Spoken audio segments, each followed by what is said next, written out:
It's cozy season, and nothing compares to wrapping yourself in a Minky Couture blanket. Luxuriously soft, perfectly warm, thoughtfully made.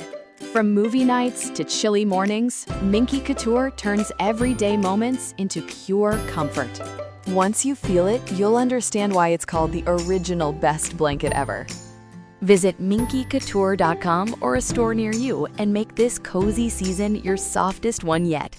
Joy is essential, and it's also elusive. But now, there's a new and exciting way to start your journey toward a more joyful existence. Joy 101. It's a new podcast hosted by me, Hoda Kotb. If you're craving inspiration to maximize your joy, tune into these candid, uplifting, and moving on-air chats. Listen to Joy 101 on the iHeartRadio app, Apple Podcasts, or wherever you get your podcasts. Joy 101 with Hoda Kotb is presented by CVS. He left Nigeria. He conquered Hollywood. And he never forgot where he came from. David Oyelowo is one of the most powerful storytellers of his generation. On this episode of 154, we go deep. Nigeria, identity, navigating Hollywood at the highest level, and the responsibility that comes with using your platform to change the world. This is 154. New episode streaming now. Don't miss it. Listen to this episode of 154, available now on the iHeartRadio app, Apple Podcasts, or wherever you get your podcasts. What's up, fam? It's Isaiah Thomas. And I'm CJ Toledano, and it's our favorite time of the year on our podcast Point Game, the playoffs. We're digging into the biggest surprises of the season, and I'm looking back on some of my greatest playoff moments. If we didn't talk ever again, I was fine with it. You just understood. That's how personal it got. Wow. Then after that Game 7, Marquise coming to you, he's like, you know I love you, dog. You know it's all love. This was just playoffs. This was just basketball. So listen to Point Game on the iHeartRadio app, Apple Podcasts, or wherever you get your podcasts. Welcome to Effective Immediately, a production of the Black Effect Podcast Network and iHeartRadio. Yo, it's Effective Immediately. I'm DJ Hed. And it's your favorite homegirl, Gina Verzuz. Welcome to another week of Effective Immediately-ness. Thank you for everyone that's subscribed. And if you haven't yet, do that. Do that now. We appreciate you. We are on our way to how many subscribers we at? I think 42,000. Okay, we're on our way to 50K. So help us get to 50K by sharing that link. And if you are in the chat, somehow share that as well. And press the hype thing. Yeah. Hype us up. Hype us up. You know what I'm saying? I don't know where that button at, but I'll be seeing people videos that say hype. They say hyped? Yeah. Also, when I watch Marquez Brownlee's YouTube channel, every time he says subscribe, the button light up. Really? Yeah, and I don't know how the fuck he do that. All right. Subscribe. Yeah. No, say it. Oh, subscribe. Subscribe. Subscribe. Subscribe. We trying to trick the algorithm. I don't think it's gonna work. If you just hear me randomly saying subscribe, I don't have Tourette's. Yeah. But yeah, do that. We appreciate it. I Also, like that. I didn't know that. Yeah. Also, it's official. In case you missed the announcement today, it came out. We're on the Black Effect Podcast Network. Oh, that's out right now? That's out right now. I thought you was going to say the other one. Oh, no. We got some more shit coming, but Woo! Gina Views and I are clocking it. Okay, wait. So should we tell them that subscribe? Should we tell them that is today Saturday or Friday? Today is Friday. Today's Friday? Yeah. It's out. No. Yeah. I'm talking about our new day. Oh, no. It is out. Today is Saturday. Today's Saturday. Today is Saturday. We sound crazy. Okay, so look. Today's Saturday. So the announcement was yesterday. Let me tell you what's going on. So today's really Thursday. Today is Thursday, like a motherfucker. It's Thursday AF. Today is Thursday like a motherfucker. You know what I'm saying? It's subscribe. It's Thursday as fuck around here. You know what I'm saying? But yeah, the announcement is officially out. Gina Views and I are officially on the Black Effect Podcast Network. Shout out to my brother Charlamagne the God. Shout out to Dolly and the whole team at the Black Effect Podcast Network. And this is not to be confused. We are still on Sirius XM. Mm-hmm. You can just hear us in multiple places. Multiple places. Yeah. So on the radio, we're live on Sirius XM, Hip Hop Nation, Channel 44. On the podcast side, if you listen to us on the audio only, that's on now the Black Effect iHeart Podcast Radio Network. Mm-hmm. And more to come. And if you don't want to wait till Saturday, you don't have to. You don't have to wait till our drop day. You can hear the podcast a day before. Yeah, which is on the Black Effect Network via audio. Mm-hmm. So thank you to everybody who, I mean, this has been, I know that there are entities that said that we have been conspiring and it's been this big thing. Like everybody is like, no, this has been literally a year in the works. Like, I'm so tired of talking about Black Effect. Facts. But yeah, it was over a year. It's been over a year. It's been over a year. Yeah, it's been over a year. So now that we got everything done, the attorneys are all happy and we are all set to go. So shout out to the whole team, man. Shout out to our producer over there on that side, A King. If you don't know A King, go do your due diligence, man. The Combat Jack show, legendary. Shout out to our brother A King as well. Gina Views, your week has been up, down, in the middle. Yeah. I'm a bit raspy right now because I attended some graduations. Shout out to my little sister, Alexis. Congratulations on your degree, boo. I went to her graduation. You met Alexis. Alexis is the one who was at RJ thing when you was like, oh, I okay, just tell who your friends are. Yeah. That was her daughter that I had up here. That's okay. So yeah, she just graduated and she graduated from high school?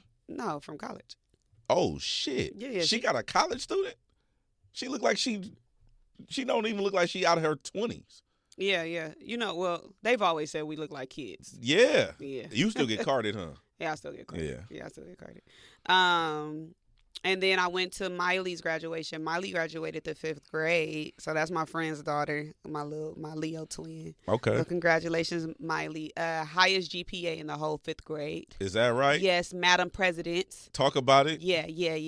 Wait, what's the GPA though? Because highest GPA, depending on the school, could be highest GPA. That's fucked up. You got my girl effed up. I know. I'm sorry. I'm sorry. I'm sorry. Just all A pluses. Nigga, I was on the principal's honor roll at one point. So, oh really? Hell yeah. At that GAR? No, this was in Linwood. Oh. They be doing anything over there because I don't watch y'all pants. Shout out to Abbott Elementary School. I'm hosting Black on the Block.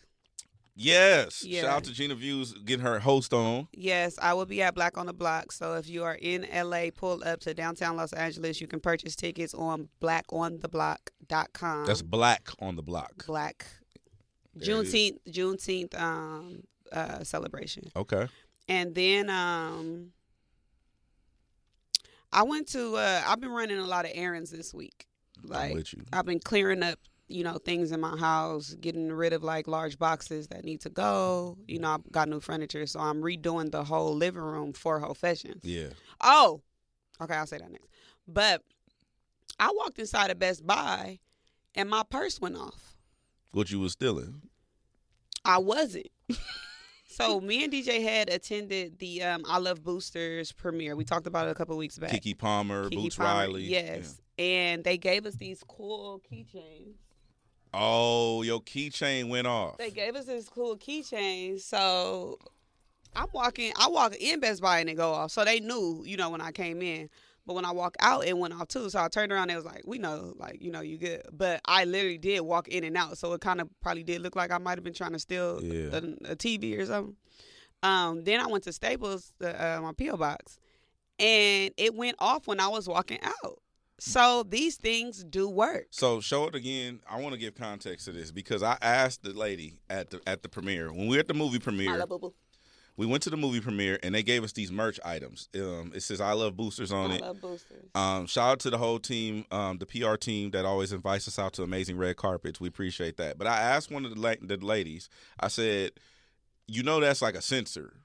Mm-hmm. Like, because it's merch. It's technically merch. It's not meant to be an actual sensor. It's meant to be merch from the movie.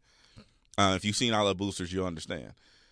We watched the movie, but I'm like, this is like, it feel like a real sensor. It don't feel like it's merch. Mm-hmm. And I asked the lady, when you were standing there, I'm like, this shit gonna go off She said it's not. She said it's just a prop. She said it's just props. Yeah. It's not gonna go off. And I'm like, okay, so then I took one and you took one. Mm-hmm. And I was like, I don't want it, so I was gonna give you mine. Mine's at the house. I keep leaving it on the counter, but I'm like, I'm glad I ain't walk in nowhere with that shit on. I'm a black man. I wear hoodies. Uh-huh.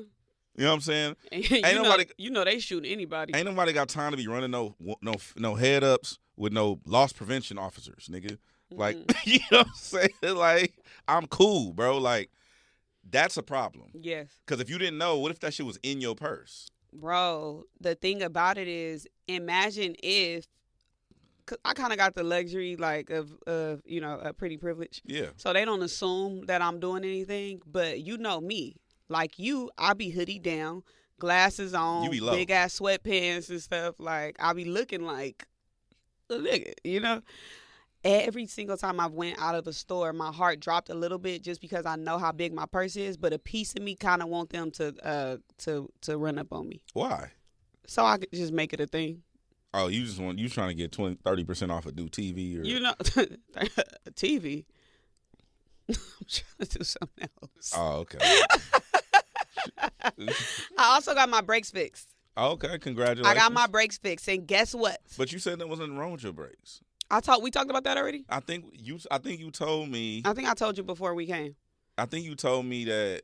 Oh no. Okay, what happened? Because maybe I'm confused. So my there was something that was wrong, but it's something a word that I don't know. But I told them what Mercedes told me, so I didn't go to the dealer this time. I went to approved dealer. What is it called? A Mercedes approved. I know what you're talking about. It's another word. Yeah. It's not mechanic. No. It's not shop. No. It's another word. But it's like an authorized. Yeah. Yeah. So I went to one of those, Service. and I gave them the whole list of everything that they told me that was wrong. And he's literally looking at the list. He said, "This is so crazy because I'm looking at the list that they gave you, and I'm on their website, and I see that they overcharged it 3 times than what their prices are for these parts or whatever." So I'm like, oh, okay. Well, he also said I split my thing in half. Da da da. So I left. So he was like, well, if you split something in half, we don't have to have your car, like all day or whatever. He sends me a video doing an entire inspection on my car. And he was like, I don't know what they told you was split in half, but your brake pads or whatever the hell is fine. And he said that I did not need new brakes because he said that the wear and tear is like, the wear and tear on mine was 7 millimeters. He said they don't have people replace them until they're 3 millimeters. So I'm way over. Yeah, you good. The thing, yeah. But he still switched something out. I forgot what I got switched out. But something still got switched out. Yeah. And he said, because my sensor, remember I said I never heard. Now I have had my car for about 4 years. And I never got new brakes. But I also never heard the, my Honda used to, you can hear my Honda from down the street. Yeah, them brakes be whistling. I have never heard nothing on this car. So he was like, you don't even ride your brakes. But it just goes to show that they do upsell you at these dealerships. Of course they do. That's how they make their money, is on the services. Mm-hmm. How was your week?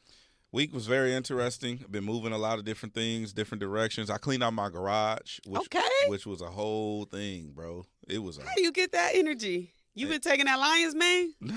I've been taking that Lions Mane. That's mushroom. Yeah.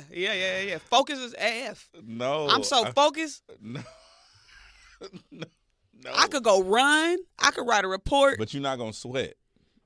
Oh, no, I'm not sweating. So, what the fuck is the point? Sweating is crazy.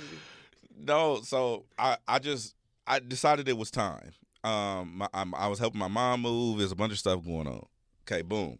So I'm just looking around my garage because you've been in my house. Like, my garage is like, it's a nice sized garage, but it's just shit everywhere. Yeah. So I called the hall people, and I was like, hey, well, can y'all pull up today?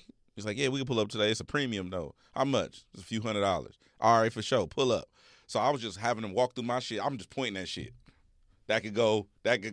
Take that. And before I know it, I looked up. He put some shit in the trash that wasn't trash. Oh. I said, hey, no. Hey, my nigga. That thing, because I got 2 bikes. I got my regular bike that I ride for my workout, and then I got the fun bike. Yeah. He put the fun bike shit that I attached to my car in the trash. I'm like, hey, my nigga, that ain't trash, bro. No, he was robbing your ass. I know. I know he was. He was robbing your ass. You know how I knew I was getting robbed? It's because the trash pile is here. He put the other shit over here. It's like that was going home. That was going to the house. That was going to the house. Yeah. So I'm like, nah, bro, that ain't. He's like, oh, okay, my bad. And he took it out and put it back in the garage or whatnot. Then I cleaned out the whole shit and swept it out. And then it was just like, I feel good. Yeah. I feel okay. Like I could park. Like I could just swoop into my garage, and I don't have to think about where my car is positioned. Yeah. You know what I'm saying? So that was cool. Isn't it something about like having a clean house that make you feel like rich? Yeah, I did feel rich. It make you feel rich, did. and don't let me have a show ready with a candle lit and dinner on the stove. Joy is essential, and it's also elusive. You can't order it, you can't borrow it, or simply hope it into life. But now, there's a new and exciting way to start your journey toward a more joyful existence. Joy 101. It's a new podcast hosted by me, Hoda Kotb. Together, guys, we'll have meaningful conversations with the world's most fascinating people. Entertainment legends, sports icons, wellness experts, and everyday people will share how they find, allow, and experience joy. And I'll offer some of my own tips and takes on seeking a more balanced and harmonious life. If you're craving inspiration, support, and useful tools to maximize your joy, tune into these candid, uplifting, and moving on-air chats. Joy after a breakup, joy as an empty nester, joy after a loss, joy as a caretaker. This new podcast will speak to you. Listen to Joy 101 on the iHeartRadio app, Apple Podcasts, or wherever you get your podcasts. I love the sounds. The buzzing from the stadium, the chanting from the fans, the announcers calling the plays. Soccer, football, it's home. Why do I watch the World Cup? That's like asking me, why do I breathe? I inherited that fandom from my mom. I like watching it with my dad. It's a connecting force. From Futuro Studios, I'm Fernanda Echavarri, and this is American Football, a show about soccer culture in the U.S. and its underdog roots. We go beyond the game to the people and the stories that make it great. A soccer game is a festival. It's not just a game. It's your culture. I took an elbow to my head, which cracked my skull. It is an American game. The Brazilians don't like hearing that, though. Are they the only ones that don't like it? Actually, nobody likes that. As we get ready for the Men's World Cup this summer, listen to American Football as part of the My Cultura podcast network, available on the iHeartRadio app, Apple Podcasts, or wherever you get your podcasts. Hi, I'm Chris Fairbanks. And I'm Karen Kilgariff. We host Do You Need a Ride, the mobile comedy podcast that answers the question, what does it sound like when we drive our comedian friends around the wild streets of Los Angeles? Yes, every week we pick up a hilarious guest, maybe run some errands, share some laughs, and our dreams. Like when Martha Kelly shared her career pivot. I want to become a influencer of divorced moms whose kids have gone off to college who have decided they're going to start living life for themselves. Or the time Baron Vaughn got distracted by the majestic scenery. Then there's a freaking deer right there on the side of the road. Holy shit. Eating freaking road grass. I wish you said glass. New episodes drop every Monday on the Exactly Right Network. Listen to Do You Need a Ride on the iHeartRadio app, Apple Podcasts, or wherever you get your podcasts. Thank you. You're welcome. Keith Giamanco seemed like a mild-mannered suburban dad, but secretly, he became someone else, a master of disguise who went on a crime spree. At the time, did it seem like a crazy idea? It seemed very crazy, but I felt so desperate that I felt it was the quickest, easiest way out. Did you allow yourself to think about how it could go wrong and what that might look like? No, I didn't want to manifest that. I was trying to manifest success. Every family has its secrets. But what happens when you discover that your dad has been living a double life? That is not the look of an innocent man. This is going to change my life and my family dynamic forever, because everything that had existed prior in my reality is now untrue. Listen to Deep Cover The Family Man on the iHeartRadio app, Apple Podcasts, or wherever you get your podcasts. So Pete, right? I was gonna do that because I've been taking a little journey in my shows. Like after we finished Nemesis, I'm like, I'm waiting for Lioness to come back. Watch Echoes. Echoes? Yeah, okay. On Netflix. Is it like action? Yep. All right, bet. Yeah, I'm gonna tap in with that then. I mean, niggas not jumping out of helicopters or cars or anything or shooting up the block. It's like Nemesis action. Well, the nigga from Power on it. It's good. All right. Look, hey, I'm undefeated with the movie recommendations. You good. You like, good in my book. Like I really been like if we did a movie rec versus, like I could smoke anybody. I could smoke anybody with a movie rec versus. Right. No, you good with that? Because you also like are good at knowing like different things. Like the type of shit you like is not the type of shit I like and whatever. But I like banks getting robbed, armored trucks getting hit. Yeah. I like that type of shit. Yeah. So what's the goal now that you cleaned out your space? Shit. Now you want to keep it real? I've been struggling with my fitness journey. Because I've been working. I've been doing. If you've been shout out to everybody that's been tapping in. They say they fuck with you too.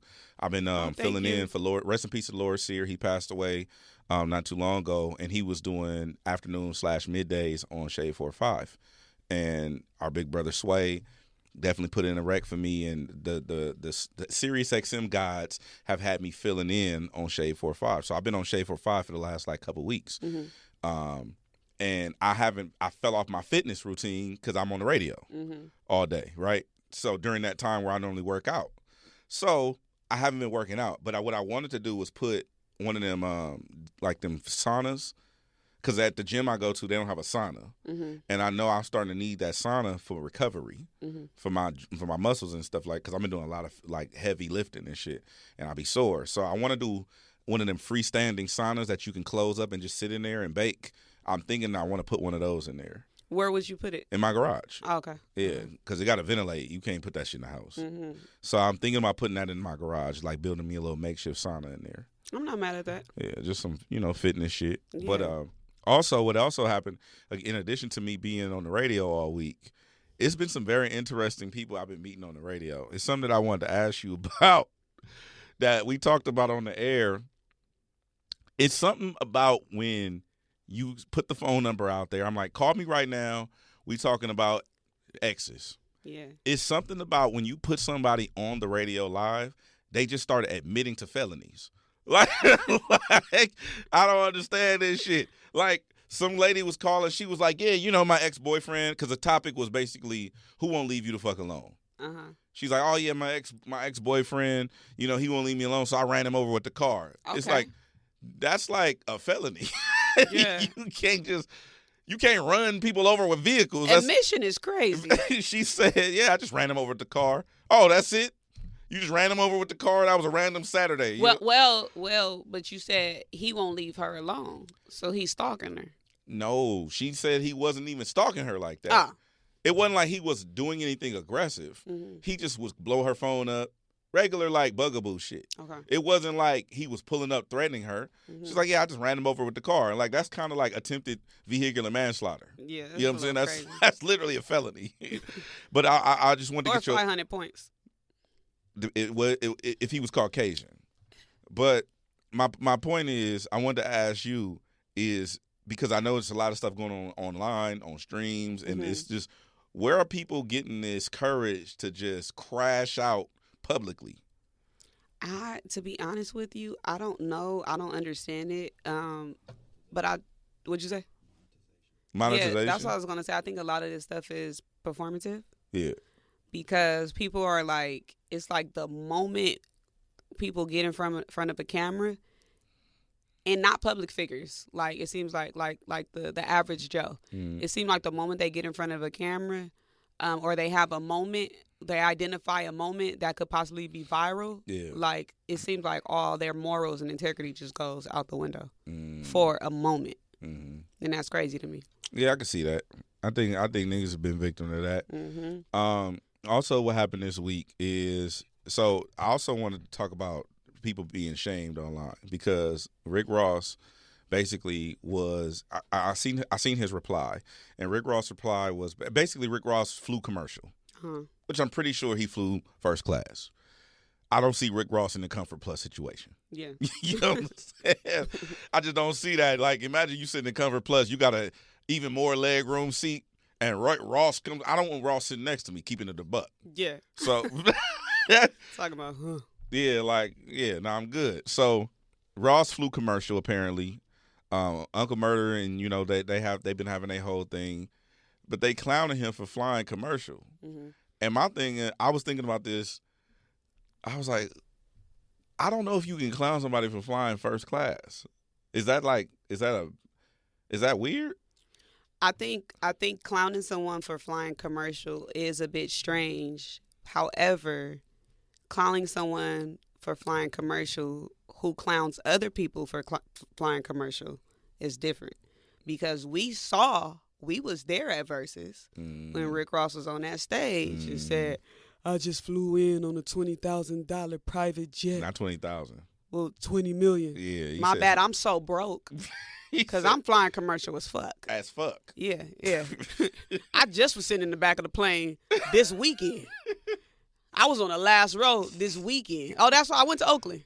Oh, okay. I forgot about I went to Oakland. You went to Oakland? Damn, nigga. Yeah, I went to Oakland. Okay. My flight got messed up, so I didn't check in. So I ended up, you know how it goes. Yeah. Ended up being in the back, whatever. But I think that's the difference here, because I saw a lot of people defending Rick Ross because people were clowning him for flying commercial. However, he is known for clowning other people for flying commercial. Fine. So okay. You read what you sow. I think that's what it is. Because I feel like the people who are clowning him for flying commercial also fly commercial.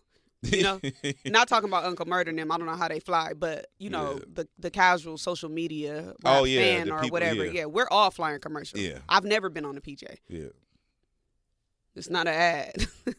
Right. That it could be. Right. But I think that's what that stems from. It's just because of the way that he talks down on people who fly commercial. Yeah, that makes sense. I can understand that. To me, the general public being in on these jokes, it don't make sense to me. Like you saying, like that casual rap fan, if I'm just a Rick Ross fan, or if I'm just a Uncle Murder fan, or just a 50 Cent fan, this ain't for us to be involved in. So while we on the topic of transportation, I just saw a post that was it's not a thing yet, but apparently there are plans for a $16 billion floating city that can house 80,000 people. Now, when I saw the videos and the pictures of this, it reminded me of our bunker conversation. Oh, yeah. I don't want to live on water, though. No, I don't want to do that either. Did you see the inside the floor plan? Yeah. It looks nice. No, it looks great. I just don't want no smoke with that. I don't want to be nowhere where there's 80,000 people on no water. Imagine a world ending and we think we lit because we done made it on this floating house, this floating boat that housed 80,000 people, and then here come a tidal wave. Oh, no, it's over with. So here's my thing, right? Have you ever been on a cruise? No, that's stupid. Why? Like a cruise ain't nothing but a floating resort hotel. Like, why? What are we doing? Where is all everybody boo boo going? Did you know that cruises? Cause where's the shit going? Did you know they have giant septic tanks? Did you know that cruises have morgues? They do? Yeah. For what? In case somebody die aboard. So they not like, hey, put that nigga downstairs. We finna keep while going. The party's still going. Hey, we going to Guadalajara. Put that nigga downstairs. They got jail. Hey, bro, let me tell you something. Boy. Gina, let me tell you something. What? If something happened to me on a cruise, nigga, turn the boat around. I'm tripping. We going up. We tripping. What? What? Because what do the family do? How do I grieve on a cruise? We in Ensenada. They talking about just put them down there. The homie dead. We in Ensenada. That's so stupid. That shit is not straight. A morgue is crazy on the cruise ship. I want to talk to somebody who work on a cruise ship. Man. We should have somebody on the show. I don't want to talk to they stinking asses. That's crazy. Why y'all working on? They need to cancel cruises. Bro, so it's 80,000 people. Okay, just so we put this in perspective, because I don't have another example. I didn't see Beyonce or Taylor Swift, but me and you was at the Kendrick show at the GNX tour at the SoFi Stadium. It was sold out. Right now it was 77,000 people there. And you know how long it took us to walk up that stupid ass ramp? I hated that stupid ass ramp. I hated that ramp so bad. Oh, nigga. I hate it right now. Think about it. I'm getting mad again. You know how long it took us to walk out of the SoFi Stadium? And it was 77,000 people there. Imagine being on. So that's that amount of people on the boat. On the boat. On the boat. I'm cool. I'm cool. I'm cool. I'm good. Y'all got it. I really would rather just take my chances on land. But I want to know what they know that we don't know, that all this talk is happening right now. About being on the water? About building an environment for people to live just in case. Oh. Well, because why would we need this? They gonna sell it to the white people. It's gonna be for rich white people. You know why though? Because some, they think it's no different than the bunker conversations. Yeah, but this like, y'all see something coming. To be honest, I think you'd be safer. I don't know. I went to Washington, Henry Clay, in West Athens. I've been fighting on Western my whole life. I take my chance. I'm from the hood. I take my chances on land. Run the ones with the aliens. Yeah, I done been in the rumbles, all type of squabbles and shit. Like, I take my chances on land. I'm not getting in that water. So, okay, let me ask you this. Do you think that if people had to go, like, you ever seen that movie Waterworld? Mm-mm. It's an old school movie. It was before your time, but it's with Kevin Costner. And basically, the scenario of the movie was the polar, like all the ice melted in like the North Pole and the South Pole, basically. Oh, like the end of the world? Kind of, and all of it melted. So 2012. 2012. So everything melted and the world flooded, right? So you had to live on water. There was no land to live on, right? What would you do in that scenario?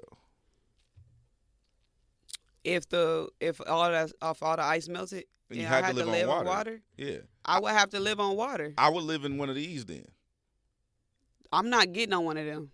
You rather live on this? This is like the projects at that point. You rather live in the projects, or would you rather live off the grid somewhere on your own little makeshift floaty? Oh, because it's all water. Because it's everywhere is water. So now I'm a mermaid. So you just swimming all day. I don't know what I might off myself. I don't know. No, like, we're gonna do that. Water? I'm not finna let you do that. What you gonna do if I jump in the water? I'm not getting in after you, but I'm gonna throw some. I'm gonna throw some shit in there. I'm not finna get in, nigga. Fuck you mean?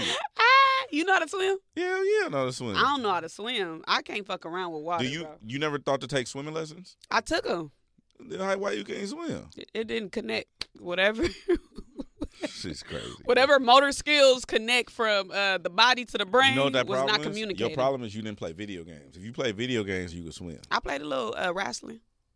That's how I know the Hardy Boys, Rikishi, Undertaker, all of them. Okay. Yeah, I know them. That's right. The OGs, right? Yeah. You know a little bit. But how are you correlating this? Because the video games teaches you hand-eye coordination and makes your synapse nerve endings fire faster. Okay, so I also don't know how to dance. I can see that. And I can't do like TikToks and stuff like that. You do TikToks. No, I can't do. You've never seen me do a TikTok dance. Never. I've never done a TikTok dance. But you can't. No, remember we did the one with the hair. That's it. That was easy. But you could do. You could double dutch. That means you got a little rhythm. I can double dutch, but you could double dutch like a motherfucker. My mind cannot. Like my body. I don't know if there's like a physical memory that the body has to remember. Like, muscle memory. I don't have that. Oh, okay. I don't have that. I would have to do the same thing 1,000 times before I got it. Okay, well, I want to talk about this because I'm a nerd, and Apple had their annual. It's called WWDC. It's the Worldwide Developer Conference, in which they announced a bunch of new features for iOS. This doesn't affect people like us typically until niggas start getting a hold of them new features. Yeah. So once niggas find out what the new features are, that's when they care. Yeah. It's like, wait a minute. So my baby mama can't see where I'm at, but she think I'm at the house? Bet. You know what I'm saying? So when I taught you about noise cancellation. Oh, I've been using that. Yeah? Yeah. I was just in Marathon. I was on the phone with Desiree. She said, girl, I can't hear nothing. So fun fact, this is already in your iPhone. I hate when I talk to people on the phone and I could hear the freeway. Yeah, I don't like that. Like I could hear I don't want to hear all that shit. I don't want to hear. If you at Marathon, I hear Scrooge yelling. I just hear a bunch of shit going on. So, one of the new features that I'm gonna point out that actually is in the phone is where you can. So, the new iOS, it's not gonna come out until the fall, but one of the new features is they're turning the Siri into like a chat bot, like where you can talk to it like ChatGPT, except it takes action in your phone. So imagine, like, you know how somebody be like, "Hey Siri," and then they say, "What's the weather?" Yeah. But imagine a nigga being able to just walk in your house and being like, "Hey Siri, read the last 4 text messages from so and so," because you can specify now. Siri would be off. But it's built into the phone. No, it's say allow or deny. So you can go in and turn the setting off. Uh-huh. But I feel like niggas they update their phone and don't know what happens, like with the new features and shit like that.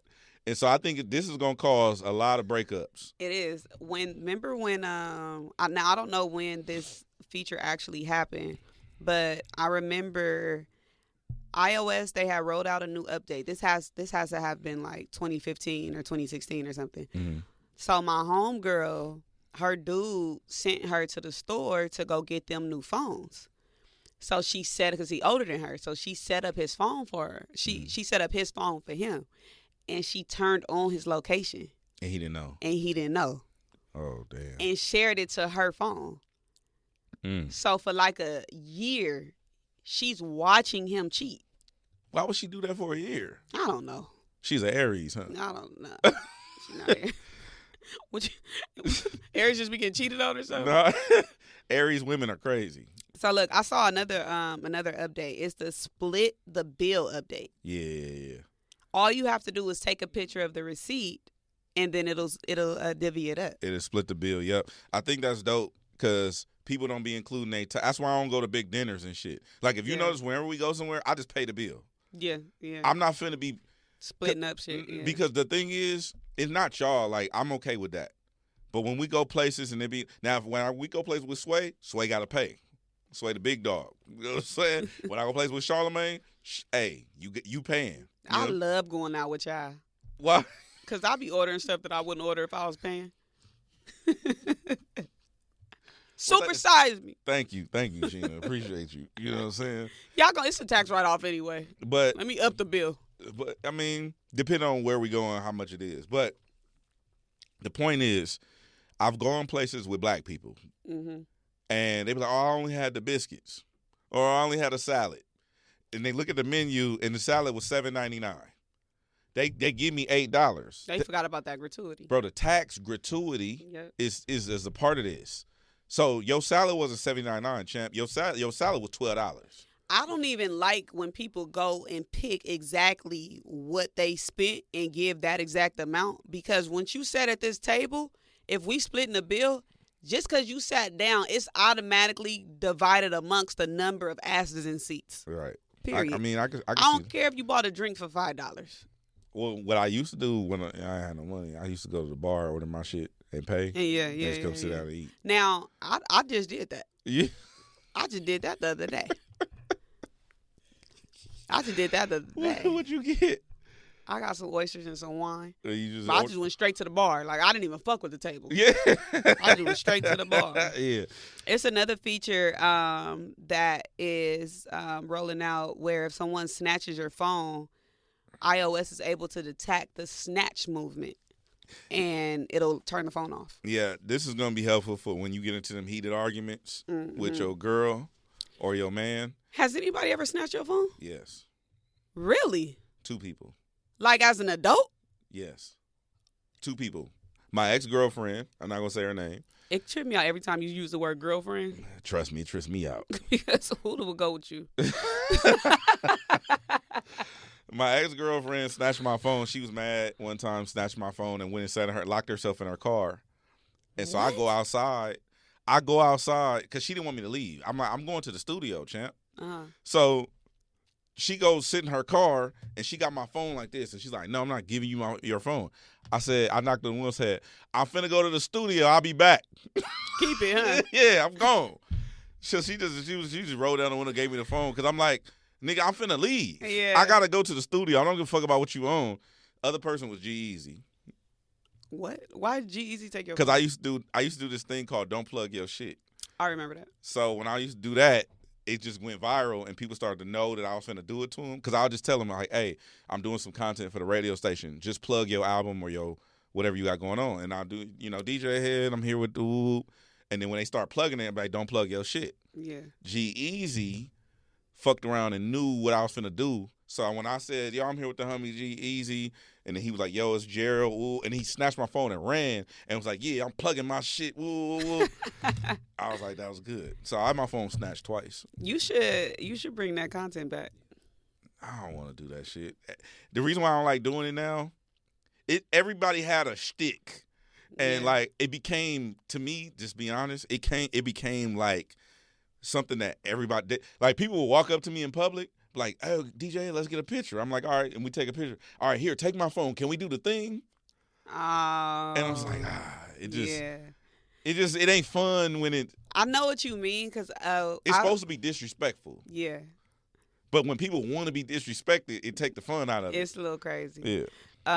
It's funny you said that, because we've had guests who I didn't do the phone snatch piece of content with, and they'll hit me afterwards like, "Why we didn't do the phone snatch thing? Like, I want to do a phone snatch." And it's like, it ain't for everybody. Yeah, it ain't for everybody. It's just something, Joy is essential, and it's also elusive. You can't order it, you can't borrow it, or simply hope it into life. But now, there's a new and exciting way to start your journey toward a more joyful existence. Joy 101. It's a new podcast hosted by me, Hoda Kotb. Together, guys, we'll have meaningful conversations with the world's most fascinating people. Entertainment legends, sports icons, wellness experts, and everyday people will share how they find, allow, and experience joy. And I'll offer some of my own tips and takes on seeking a more balanced and harmonious life. If you're craving inspiration, support, and useful tools to maximize your joy, tune into these candid, uplifting, and moving on-air chats. Joy after a breakup, joy as an empty nester, joy after a loss, joy as a caretaker.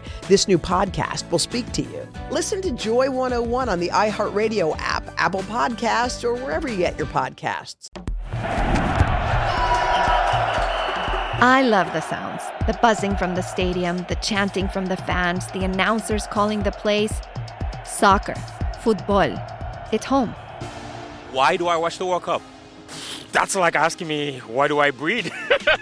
I inherited that fandom from my mom. I like watching it with my dad. It's a connecting force. From Futuro Studios, I'm Fernanda Echavarri, and this is American Football, a show about soccer culture in the U.S. and its underdog roots. We go beyond the game to the people and the stories that make it great.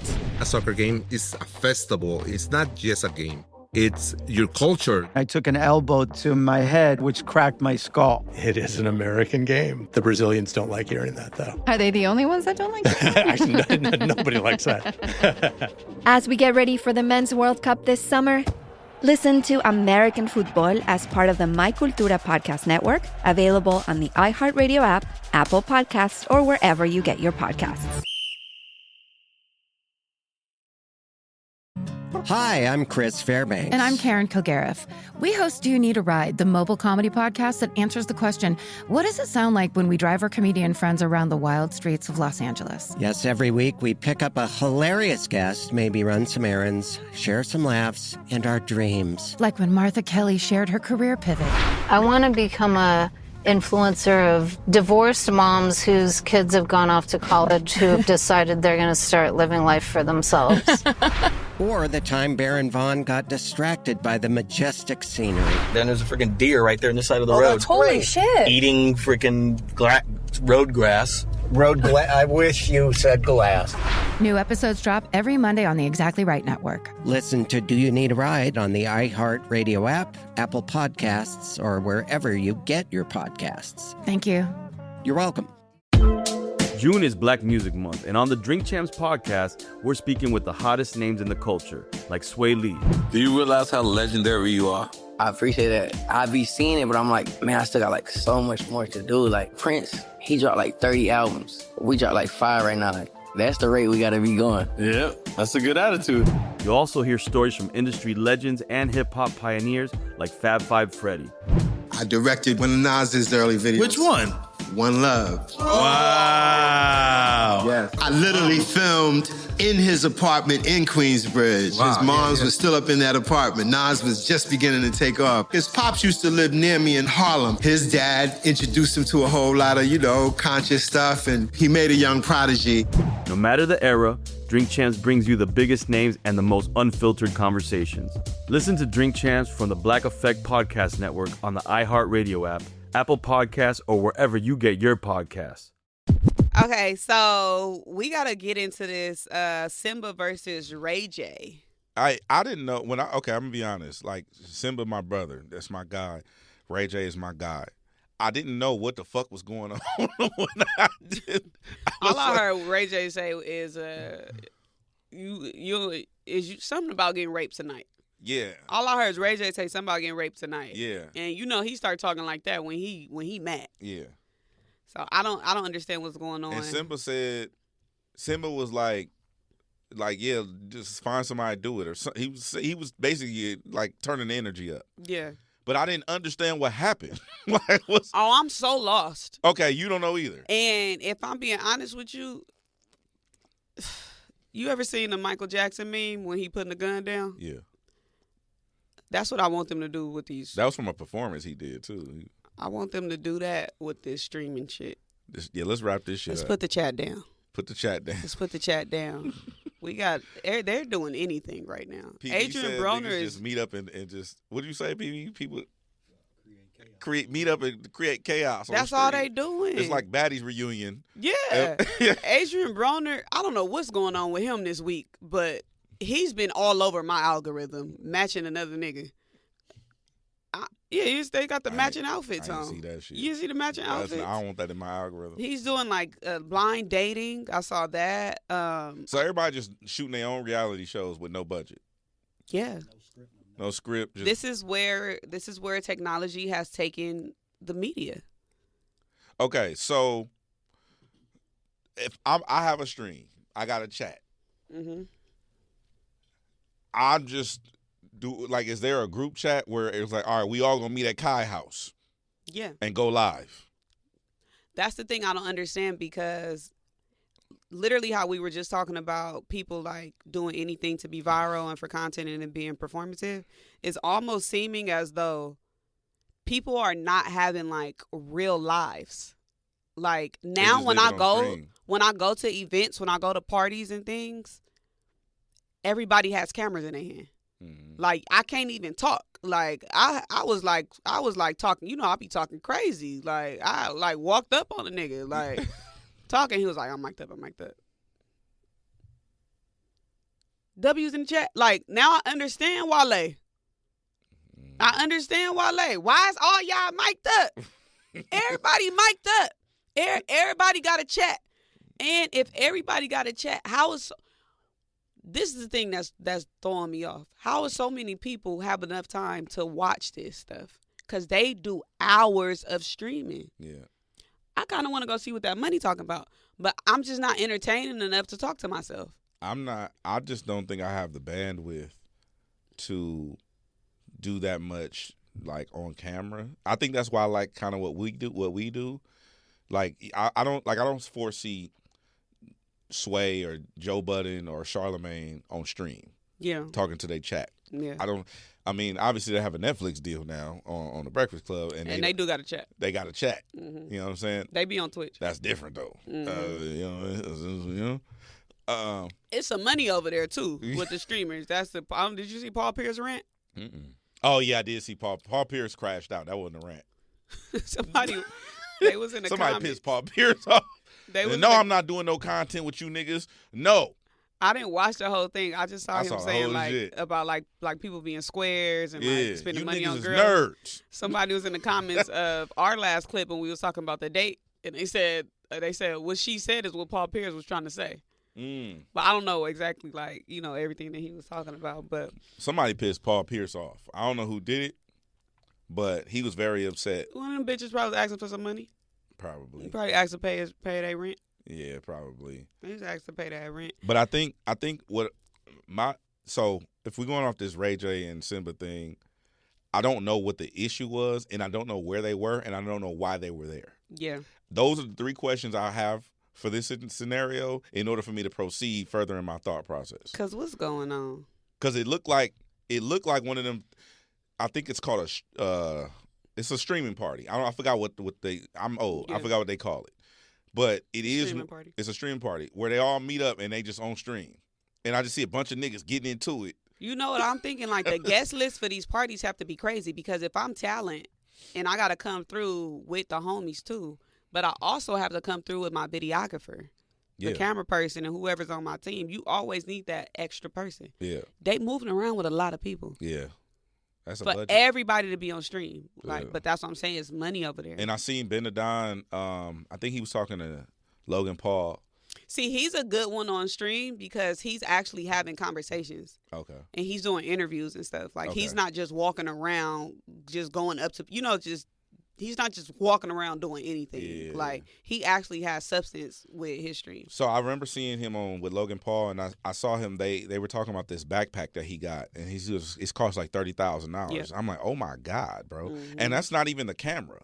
That's literally just this bag for the stream, to be able to stream anywhere. Yeah. This is for the service. Yeah. And so he has. That's what I want. SIM cards and shit built into this backpack that his videographer wears, so that way he don't never have to turn the stream off. And I'm just like, damn, bro, it's ingenuity and dedication with this shit. Yeah. Like, I respect it. Yeah. I couldn't do it, but respect. I think it's different. I think the thing, like, I mean, obviously we joking, we shooting on them, but in all seriousness, I feel like there's a different lane. Like, no different than how we was talking about the difference between hosts. Mm-hmm. So a podcast host does something different than what a radio host does. Yeah. They probably can both positions probably can be held by one person, like what we do, but that host is also different from an a live show host, like with an audience and stuff like that. That's more of a mic controller, a MC. So I feel like it's different versions of hosts. So being that we're so conditioned or to traditional radio or podcasting or hosting, we wouldn't do so good in a streaming environment because we're used to having like full-on conversations rather than just providing an experience for a bunch of people. It seemed like it's just like vibes. And y'all saw me on the DDG shit. You know what I'm saying? Because in my head, I'm like, so what we do? What do I do? He's like, they just like, what do I do? What they wanted. Like, how do you even read that shit? Yeah, it's going so fast. Like, but yeah, shout out to the streamers, I guess. So, I have been over on Threads lately. Okay. And it is another world. I like Threads, bro. I feel like I'm still in the Threads. You fuck with Threads? I fuck with Threads. I seen you over there. I be fucking with Threads. And you be on your note. You turn into a bird. A bird? Yeah. You be on your note. You be updating your note. What's that? The note. The little. I be putting song lyrics in there. I see. Yeah, I put DMX today. I saw it. Yeah. I said, look at my boy using all the features. That's a bird? I thought I was participating. Yeah, that's what birds do. Okay, well, fuck it. I want to update the note then. Yeah. You know what I'm saying? Somebody told me, he's like, you told me to get on TikTok. I did, but that's different because I said somebody else was going to run it for you. Yeah. Yeah. So if somebody else put the notes up there, nah, because the note is personal. That's you. All right. It ain't nothing wrong with it. There's too many rules to this shit. Well, these are unwritten Gina Views rules. All right. This is not like an you know me. I don't want to see my nigga matching another nigga. Like, I was just like, the fuck why is these niggas matching? Okay, so I was on Threads and I saw a post. Shout out to Derica Vanisha. She said, fellas. What? Her name is Derica Vanisha. Bless you. So it says, fellas, what's the poorest shit a female has did around you? So I want your thoughts, but let me read some of these. Okay. So here's a response. Why are you laughing? Poor as shit. This guy said, took me to dinner for my birthday and called her bank to dispute the charge on the way home. Queez Daddy said, I took Shorty on an all-inclusive resort, and they had shampoo and conditioner in some bottles that were placed in a way that the bottle itself couldn't be taken. She grabbed sandwich bags and pumped all the shit out. Trifling. Ooh, this is bad. CT the World _ said, dried her underwear in the microwave. I never went back. Ooh. It's Book 7 said, use my hand soap to freshen up. Yes, I asked her to leave. That's not poor. That's dirty. Oh, I got something crazier than this. I don't Her wanna say vagina mine, stinks. man. What? It was some wild shit. What you at? What's the poorest thing? It wasn't poor. It was you. It's crazy. So I ain't gonna say who, and I ain't gonna say what happened. But I'm gonna say what happened. I was hanging out with the homie and his Mm-hmm.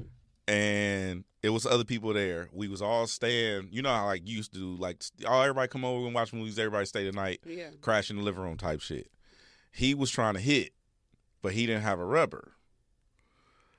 So why you look like that? Because it sounds like it's going real close to what's his name, Bobby Davis and It's finna get wild. Jamie Foxx booty call. It's finna get wild. Fool. Okay. So he goes in the kitchen because he didn't want to hit just like that. So he goes in the kitchen and he gets one of them thin sandwich bags. And so I hear him hitting over there on the side by the couch, and I hear the bag crinkling. No. True story, I swear. I can hear the bag crinkling while he hitting. This happened in real life. That's nasty. I can't even top that. I can't even top. I thought mine was crazy. I can't top that. Yeah, that's what happened. That's a true story. Okay, so I don't. Them days used to be crazy. I got too much pride to do poor shit around a nigga. I actually go broke just to not look poor around a man. Nah. But a guy did some poor shit with me. What do you do? Very, very broke. Very, very broke. And I stuck around and accepted it and kept fucking with him. We went on a date. I had to been like 19, maybe 20. We went on a date and we shared a meal. Oh, that's not bad. We split a meal at IHOP. Oh. Did you get the lumberjack? What you get? I got questions. You know what I'm saying? Because the lumberjack, that might be at a stretch. You know what I'm saying? It was a regular big breakfast. Piece of ham. You get the short stack or the tall stack. I don't remember. I just remember sharing with Were they niggas. harvest grain pancakes? Because all that shit matter. You get full off a short stack of harvest grain pancakes. You know what I'm saying? Yeah, we share. And because of him, I show out when men ask me on a date. What you mean? Where you want to go? Expensive? Or you just go expensive automatically? Just automatically. Why? Just all because I should never feel as poor as I felt dating him. Like that was giving poor pussy management. Yeah, but what if you liked him? And I did. That's the problem. So then what's the problem? Because we're at IHOP splitting food. If you liked him, that shouldn't have mattered. Yeah, but good dick will cloud your judgment. Let's wake it up. And I don't need a cloudy judgment. Like I need my vision clear. I can see clearer now. The rain is gone. We can't be out here making mistakes like that. Okay. That's a little crazy. Okay. Well, that's poor. Now today, I wouldn't do no shit like that. No. But I mean, we was both broke then. Yeah, that's what I'm saying. We was both broke. I think, But we could have ate at the house. Oh, you saying why do all that when we could have just did this? Yeah, okay. I'd rather split the dollar menu at McDonald's. At least I'm gonna get a drink, sides, and a main course. It's a stretch calling those things sides. Fries? But Fries not a side? I mean, it's on the side. It's on the I don't say think side. It's a side there. You know what I mean? Fries not a side? It is a side. But what? I mean, we may work with McDonald's, so I fuck with it. You know what I'm saying? I fuck with it. You know? Yeah, but hit us up in the comments. Let us know what has been your poorest experience with a woman or your poorest experience with a man. Okay. So I want to talk about, speaking of being poor, I got to get to these tickets. So Jay-Z, we all know, is doing 3 sold-out shows at Yankee Stadium. Mm-hmm. Okay. So Yankee Stadium, we can't go. We too poor. I was definitely calling a couple people trying to get us up over there? What? I'm thinking it's a once-in-a-lifetime thing. That's what I thought. We getting Afro Hove at Yankee Stadium. The energy gonna be stupid. Me and Silas always tell this story, and I'm gonna keep it real right now on the air. Me and Silas always tell this story how we got to see Jay-Z perform PSA at the Barclays Center, and that was a life-changing experience. It was just so epic to see it. It was kind of like how when we saw Dot at SoFi, and then Chike came. Like Chike was performing with Dot at SoFi Stadium. That was one of them. Chike is our nigga. So, what we don't tell about that story is that me and Silas, first of all, them tickets were comped. Second of all, them tickets were next to the flag.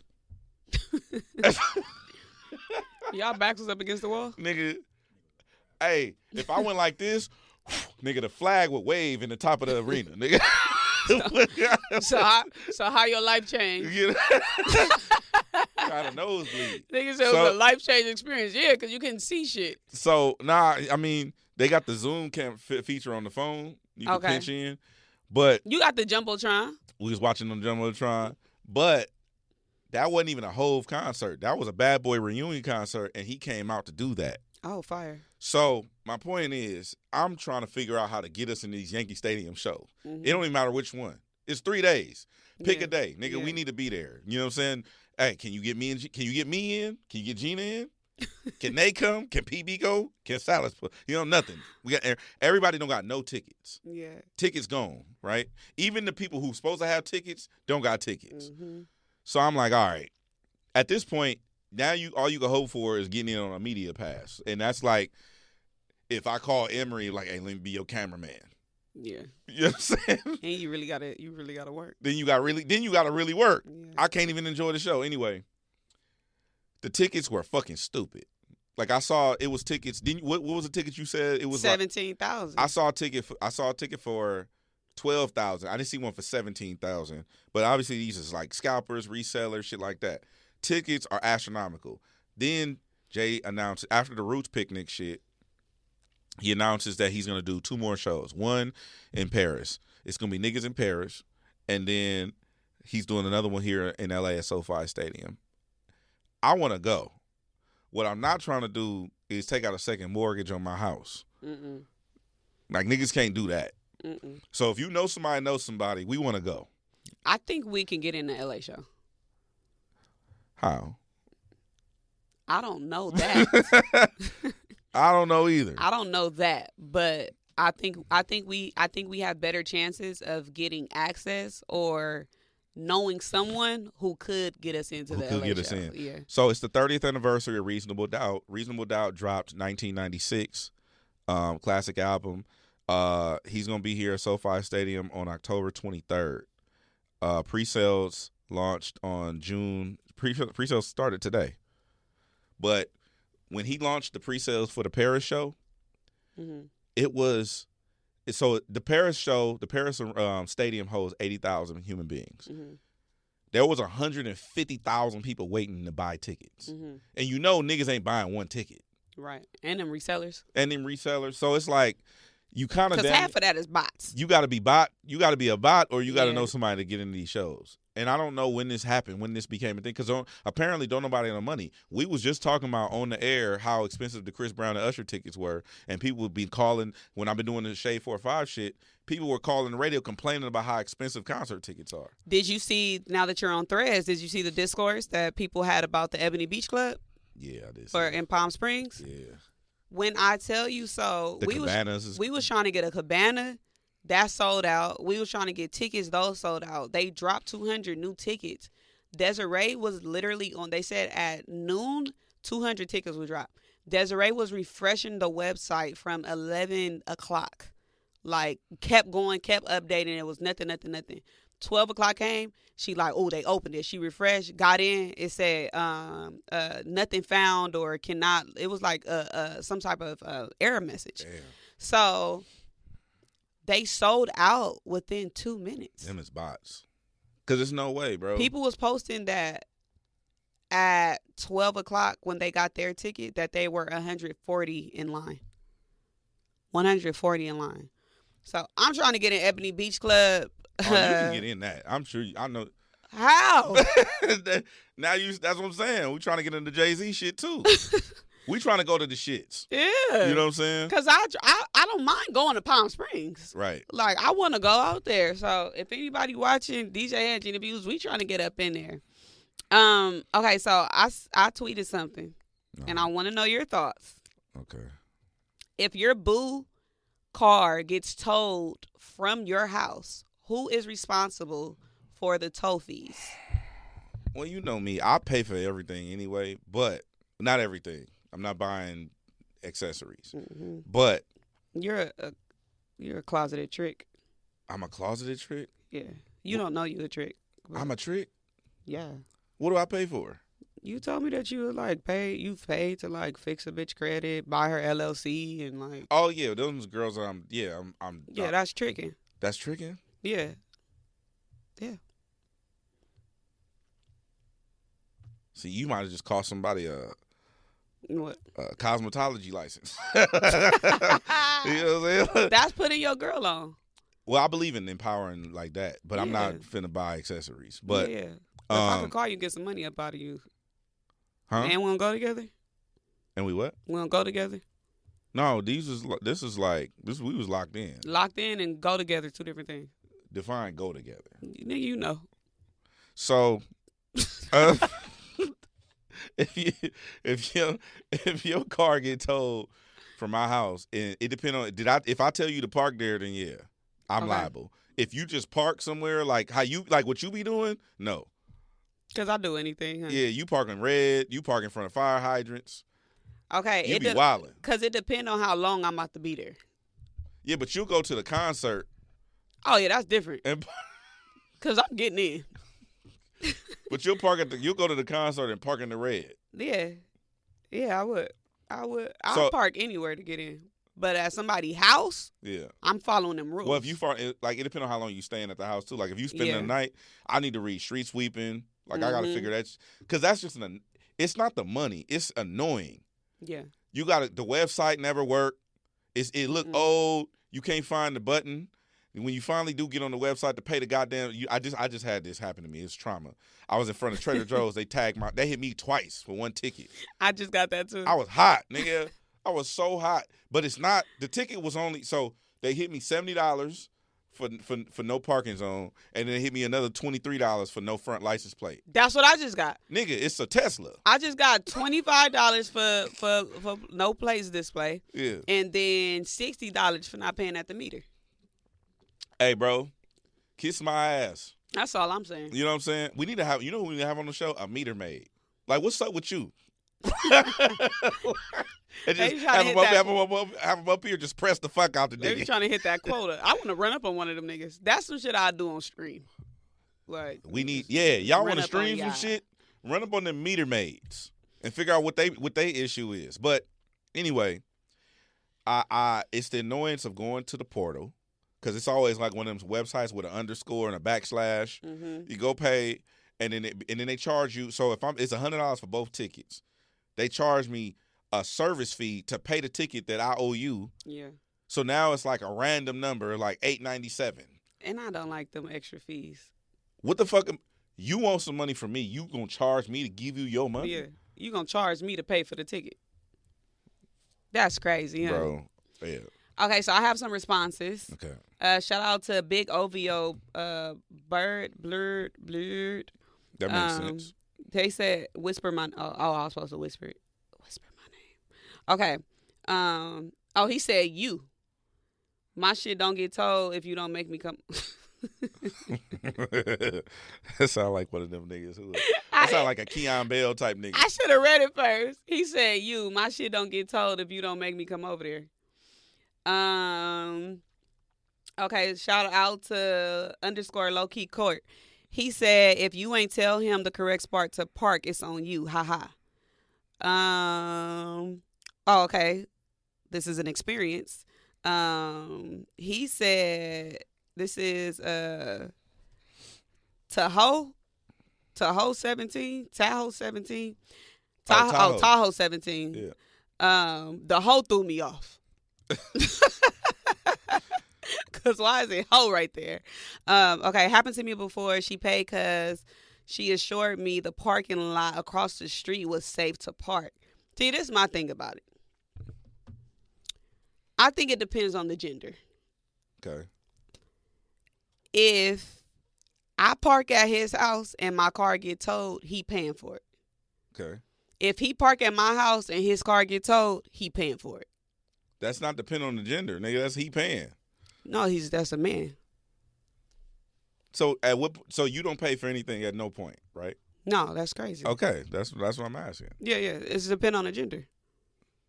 So the man always pays no matter what. For me, yes. Okay. Yeah. What if you park somewhere that he explicitly tells you not to park? I wouldn't do that. I don't do girl math.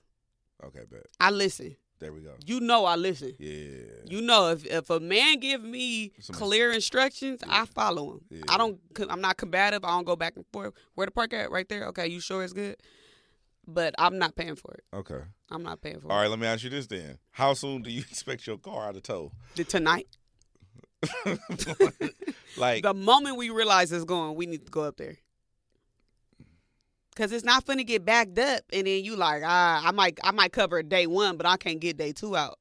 No. What if you spending the night? Can we go in the morning? No, that's an extra cost. An overnight fee? I believe so. No, depending on when it get told. If it get told, like you pull up, it's 11 p.m. We going in the morning, nigga. We not finna go. No, I believe. Okay, I'm not sure because the homegirl car got towed from my house. Oh, and we had to go like let's go right away. Now. Yeah, and that was $300. Yeah. So I think the longer hours that it's there, the more they charge. And I think they charge you to get in your car if you just want to get in your car and get some stuff out. I believe they charge you for that. Yeah. My homegirl car got towed while her car note was due. She just stopped paying it. Well, that's called a repossession. No. She parked in a lot that she wasn't supposed to be in. And they towed her car, but her car note was due, so she just left it in there. Oh, and didn't pay? No. Oh, like go repossess it. Go from repo them. it. They got your shit. Yeah. All right. Cause look, now if you want to catch up, if they don't go get it from them, and you want to catch up on your car note, you just catch up on your car note while it's in there. Go repossess it. Cause they gonna give it. You gonna go get it out the impound. Your homegirl a genius. I don't know if that's why she did that though. This is what I'm coming up with right now. Like I believe. That's why, but this would make sense to me. Hold on. Mm-hmm. That's kind of brilliant. No. Yeah. You still paying that tow fee. You still paying that tow fee. Yeah. And you paying that per day. Yep. Damn. Yep. But if you ain't got, well, I don't know how that works because if your car get repossessed, that's due to lack of payment. Mm-hmm. If they tow your shit and let's say you just stop paying your car note because you just wanted to get rid of that bill, they got to go get it from the tow people. Mm-hmm. Do they got to pay that tow? Do they got to? No, they gonna send you the bill. They still send you the bill. They have to send you the bill. The way now that I'm thinking about it though, I believe if anyone has had this experience, please share in the comments. I'm thinking about a play right now. Like same. Because the way I'm thinking about it right now, it's kind of like jail, right? Like if you got warrants in one state, but another state catch you, what they gonna do? Just transfer you to the other state. Yeah. You know, so if your car note is due and it's in repo status and it gets impounded, the impound probably can see that it's in repo status. You get what I'm saying? Oh, they could probably and then just pass it along. And just pass it along. Yeah. Okay. Your car got towed. What you do? Registration was due. Okay. And what you do? Left it. They giving me tickets for my first car still. It's still, where's the car at? I sold it. Did you transfer title? I sold it to Honda. Did you fill out the DMV paperwork? I filled out something. Oh, shit. I don't know what I did in 2014. Oh, my God, bro. You 2015. got to sign that paper over. I signed something. So That's that Honda way- car. Yeah, that's Honda car. Yeah, they can deal with that. I never pay it. Damn. I've been getting a As you can tell, we got hella like, we really from the hood. We trying to figure some, wait a minute. Look, let me tell you this play. Go get your shit towed, and you ain't got to pay your car note no more. Like, nah, that ain't how it No, works. that ain't how it works. You still owe that money.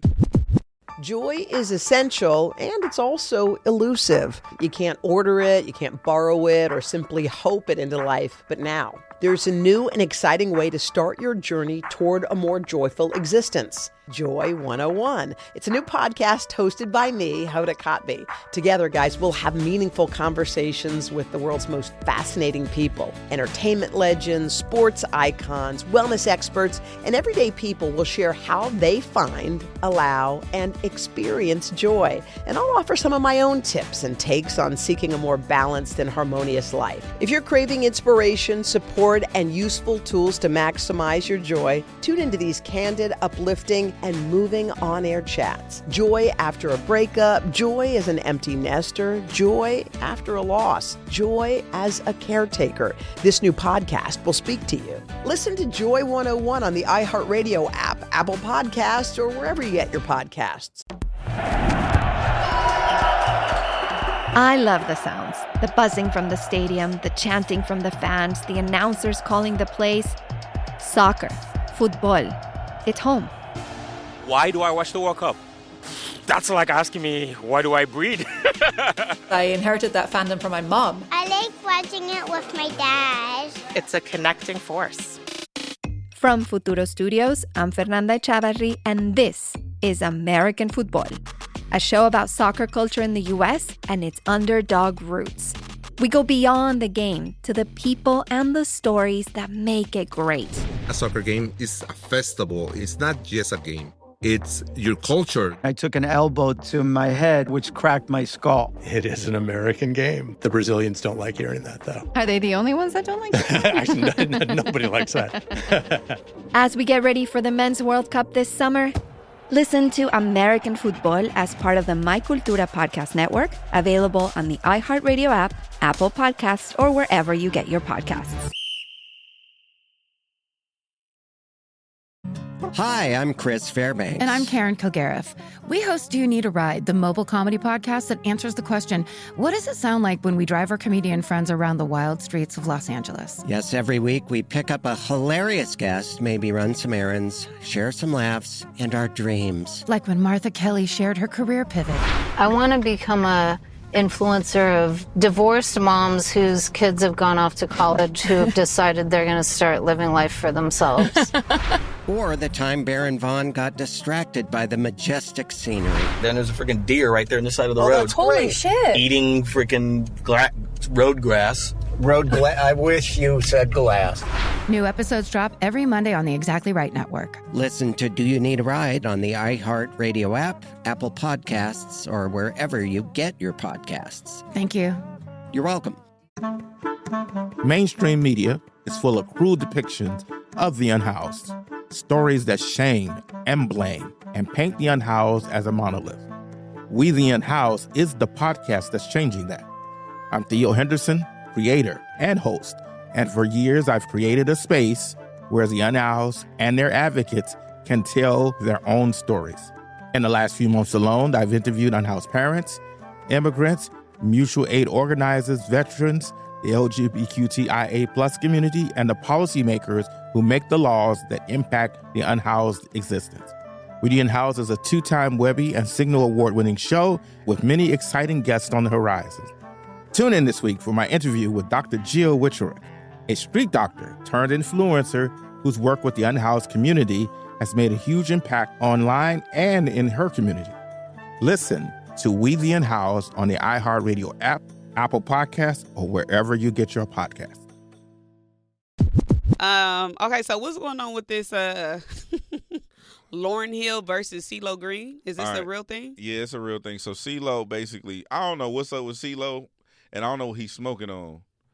But basically, no disrespect to the OG, but basically CeeLo was saying that he would like to do a versus with Lauryn Hill. He referred to her as his Gemini twin sister, and he said it would be more like a love affair. Basically noting that Goody Mob and the Fugees did their very first national tour together in the 90s, which is fair. But Lauryn Hill is number 1 on that Apple Music list of greatest albums of all time, cross genre. This is what I want to know. Cross genres. This is like number 1 album of all time according to white people at Apple. Yeah. CeeLo. I feel like a Lauryn Hill versus conversation is similar to a Jay-Z versus conversation, a Michael Jackson versus Usher, like who can go up against these people. And normally the response is like there's nobody who can see these people because they're so one of one. I could lack knowledge because I'm not a fan of CeeLo Green. However, I believe that he does not have a body of work that can even close fuck with the miseducation of Lauryn Hill. I'm not even okay. Let's take what you just said and backtrack a little bit. Let's say we were trying to put together a versus, and it's Miss Lauryn Hill. She put out one solo album, right? That's it. Yeah. Name another female artist that put out one solo album where she sing and rap, and the catalog is still and it's good, and it's still standing up. I don't even know who you can't even. Nobody. Lauryn Hill's verses to me looks like D'Angelo's verses. One person. He didn't go against nobody. It was D'Angelo and friends. Yeah. Remember? Yeah. So I don't that's just crazy as hell to me. Like to think I don't even think Lauryn Hill fits the verses platform. To me, Lauryn Hill is a tiny desk. Lauryn Hill tiny desk. Versus is like that's crazy to me. Yeah. Like but no disrespect to CeeLo Green. No. I don't think he has a body of work that can perform against Lauryn Hill's only album. And then if she was getting that Fugees bag, I mean, I don't know, bro. It's too much. Shout out to CeeLo. I feel like if generational, if it was more like an era conversation, it's Lauryn Hill and Erykah Badu. Yeah, that's more accurate. Yeah. That's more accurate. But I do notice that these versus conversations are starting to kick up a lot of dust, between, like, you seen what happened with Jim Jones and Cameron. Yeah, I don't want to see that. We already seen it. I mean, kind of. Yeah. Because even while they was together, they still was up there doing their own thing when they was going against the Locks. Man, it was Jim Jones and Cameron versus the Locks.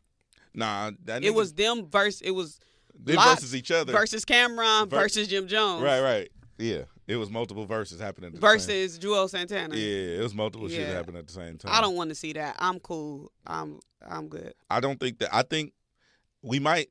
This is gonna sound fucked up, but we might have to wrap this versus shit up soon.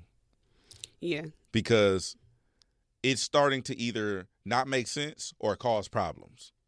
Well, I think that. And I don't know if they're already doing this, but I think that they should, see what is it that the people want to see. I don't think the people ever want to see Rick Ross and French Montana. I think it should be based on, like, what do the people actually want to see? Because Lauryn Hill and Erykah Badu would go crazy. Like, that's actually fire. Maybe we should start narrowing it down. Because at first it started off with rules. Then somewhere it just became a celebration of music. And I think that started around... That was just to soften the blow. Snoop and DMX, I think. Yeah. And then after that, now it's just kind of like we don't know what the rules are. We don't know what the criteria. We just found out that it was a scoreboard. I didn't even know that. I've been keeping my own score this whole time. I didn't even know it was an official scoreboard. So I think it's purposely done just to keep the conversation kind of like them complex lists. It's just like to keep the conversations going about what's going on. But I like it though. I like verses. I don't want verses to go anywhere. I'm talking about the way we do it should be probably revisited. Yeah. Like. Maybe like to your point, I remember when you said that first Chris Brown album versus this, like album, like eras and albums, like be more dialed in and specific. It won't just be Rick Ross versus French Montana. Yeah. It'll just be the Port of Miami versus the Carter 2, or shit like that. Yeah, I'm not mad at that. That'll make it more niche, but I think it'll make it more interesting for us to gauge it. Before we get up out of here, we have to congratulate Teyana Taylor. Congratulations to Teyana, that black woman. Teyana Taylor will receive the Icon of the Year award at the 2026 BET Awards. That black woman is going crazy.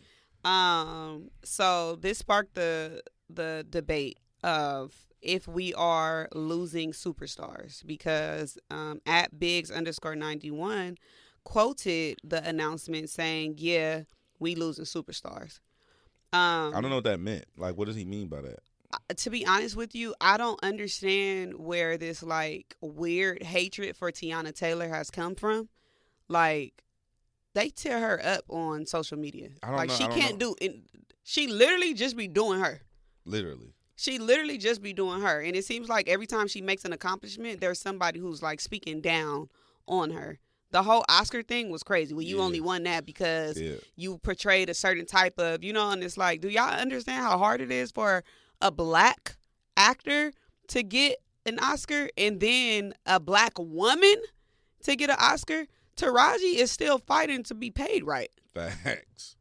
Like, I don't understand why are we not celebrating Teyana Taylor? Like, and then her being somebody of our era, our generation that we actually watched grow up. Teyana don't got no damn no crazy allegations. Like, to me she seemed like a real bitch. Like, I don't understand it. She's very freaking talented, from the dancing to the acting to the music. Like, why is there so much hate for Teyana Taylor, who don't do nothing but her own program?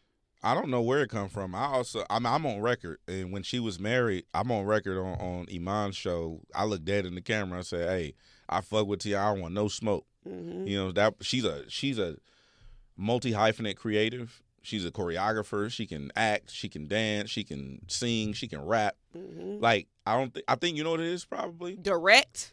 It's probably that people don't know what to do with her. Like, people don't know what box to put her in. And just appreciate her. Like, what'd you say? They can't fuck with her. Just appreciate her. Like, I don't know. This could just be this new era of disrespect on social media where everybody that's just doing so great, there's a community of folks that will just tear them down for nothing. It's that too. Teyana don't do nothing. She not on the internet crashing out. She ain't talking crazy. Like, she not out here embarrassing herself. She's a great mother. Why are we just so like anti-Teyana? Like, I don't understand it. Yeah, I don't get it either. I could see certain people, even including myself, like, who put ourselves out there in certain ways to be critiqued and getting fired on and shit like that. I don't really see Teyana do much of anything. No, she be letting shit fly. She be low. And she be with her kid, and she just, and even when she has the opportunity to crash, she kind of don't. She don't. She cool. Yeah, I don't know. Yeah, congratulations again to Teyana. I will be front row in my living room with the TV all the way up, celebrating her getting the icon. I hope that, did you notice that when they do these awards, remember how maybe it's a Lifetime Achievement Award? I don't remember, but remember at the BET Awards, they used to do like a big ceremony and celebration of life where they have somebody else perform your songs and like. Yeah, that's a Lifetime Achievement. That's probably they probably gonna do that. They probably, but I noticed they kind of turned that down a little bit. Yeah, because earlier in the 2000s, when the award shows are 3 hours back then, in the 2000s they would do like. It would be like all these niggas would come out and perform a melody of your songs, and it would be like this whole. No, they're still doing it. They did it for Jamie Foxx last year. He got the Lifetime Achievement Award? Yeah. So they did his songs? And... Yeah. I want to say, I know for a fact that he was honored at the BET Awards. It might have been a year before, but. I don't remember them. I don't remember a big celebration of the music. And so I just remember that being a thing when I was younger. Like, it would be like this. It would be like a 10-minute performance. I'm just remembering her coming out and singing, what's his name? Daniel Caesar. Mm-hmm. It was him, and it was like some other people. But I believe they do it. I believe they still do it. It's probably not as platformed or big as it was before. I don't think nothing is touching the Michael Jackson tribute that Chris Brown did at the BET Awards. I think that was 2005 or something like that. Also, it's going to be interesting to see because Tiana's getting the Icon Award. I'm curious to see how Drewski's gonna, because Teyana not really the one or the two. No, she funny. But she play. I was gonna say, but she has a really good sense of humor. Yeah. So it's gonna be interesting to see how Drewski navigates that. If he touch it at all, I don't know if he's gonna touch it at all. But I'm really that's what I'm watching for. I'm watching for Drewski. I think Drewski is gonna do more. If I can guess, Drewski is probably gonna do more risky hosting commentary that will probably be more of the. Not so much things that's going on with pop culture, but probably like things that are like, I don't want to say lifestyle stuff, but like lifestyle type of stuff, like how he does the things with the preachers and, you know, like things that people can probably relate more to. He just did another skit that it wasn't the actor one. No, it was what the was one the where new one? it was the old head that wouldn't grow up. Yes, yeah. All still trying to rap. Yeah, I think he's gonna be doing more stuff like that. That's like relatable social commentary versus things that are that's happening within the hip hop space. Yeah, because Juicy not messy. He not messy and he knows how to act. So I think that we're going to get full Drewski in skit form. Yeah, you know, like him actually like seeing his acting. I'm hoping that him, Kevin Hart, and Kai Cenat do something. I could see them do. I could see that happening. But matter of fact, and I don't have any information about. I think they're gonna fuck around and drop the trailer for they movie, huh? Yeah. I think that's gonna come. Because Kai coming back outside, he just announced Streamer University. Exactly. Yeah. I think something going on. I think they're gonna drop the trailer for their movie that they have together. Because when Kevin Hart was on Breakfast Club, he said that. You know, that's something that they have it, and he wants the world to get it, and it was great. And so I'm like, okay, if he spoke on it, then Drewski's gonna do the awards. Kai pop back out. I could see the synergy happening where they drop a trailer during the awards or something like that. I think that would have potential to be as big, like if it's as good as I'm hoping that it would be with those three mega, you know, like comedians, funny people.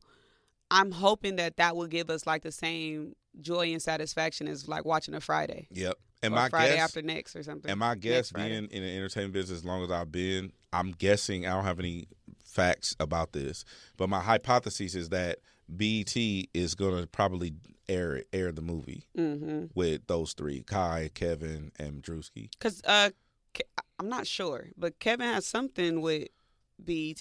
His cartoon, Little Kev, comes on BET Plus, right? Little Kev was on it. But also, you know, Kev has this deal with Netflix.